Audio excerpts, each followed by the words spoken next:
Ready? Start. Mr. Deputy Speaker, this is a measure which we think is being rushed through the House in an atmosphere of mystery. Even the honourable member who has been associated with the Public Accounts Committee for such a long time and who is now the present chairman of the PAC has put forward his views very eloquently to tell us how this is a matter of great complexity and is sought to be rushed through without proper details being made available to the members of parliament. Why this attitude is being taken by the government? Suddenly, after so many years, government feels that one night that they must have audits separated from accounts and promulgate an ordinance. Thus, legislation by ordinance has become almost the order of the day. This discloses an attitude of taking the parliament for granted in every vital matters. Of course, this is an important bill which need not be opposed from political point of view, and it is an important piece of legislation, but this is sought to be placed before the House.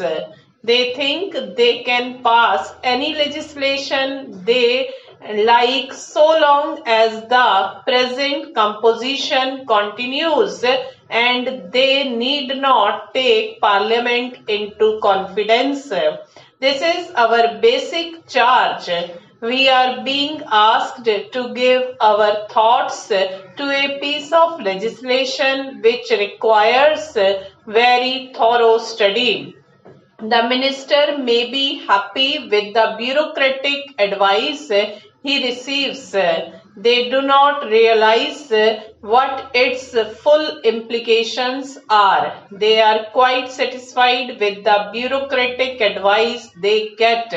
We want to know the real objective separating audit from accounts or accounts from audit and come out with an ordinance and come up to the House with something which has been accomplished as it were, and then say, you please give your formal assent to it and so on. Sir, we object to it on principle. Rushing through measures such as these is not a correct thing to do. There have been sustained attempts going on to bring down all edifices in the national life of our country, even in the governmental functioning of the country. We are objecting to this on principle. This is a matter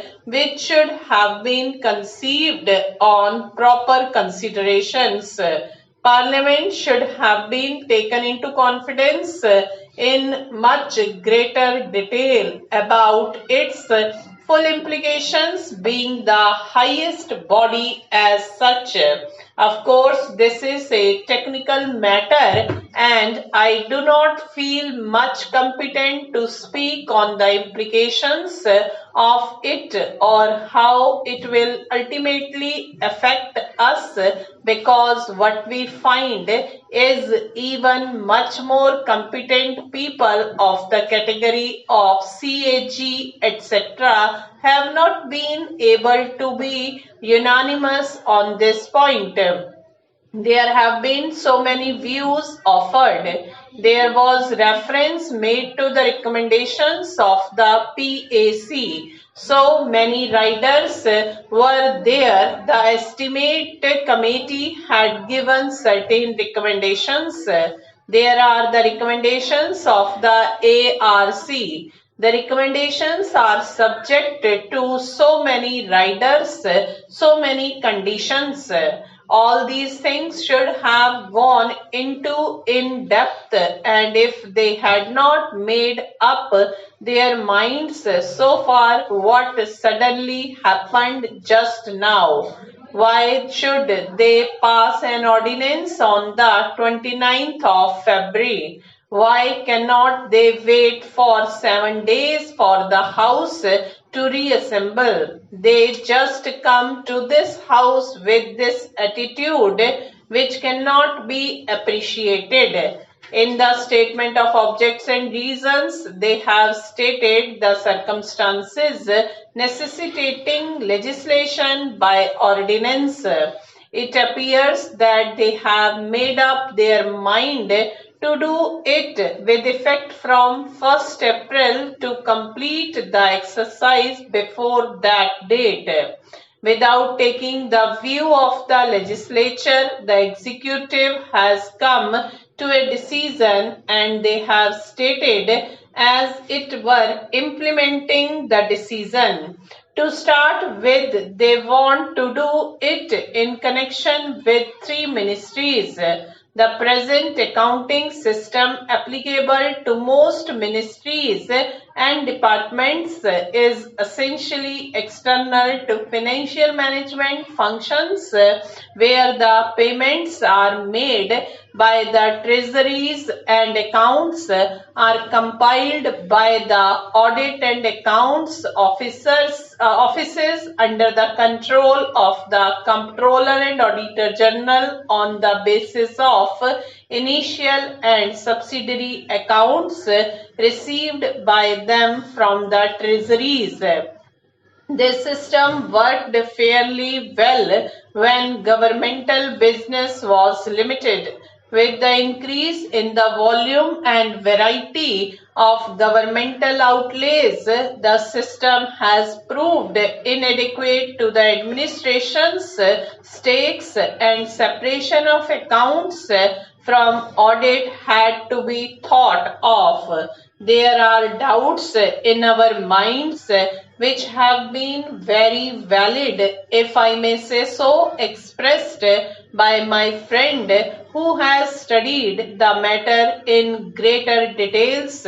Therefore, we submit that this is not a matter which should be hurried through. As the Honorable Speaker on the other side said just now, we are still in the dark and we are trying to make a study of the matter.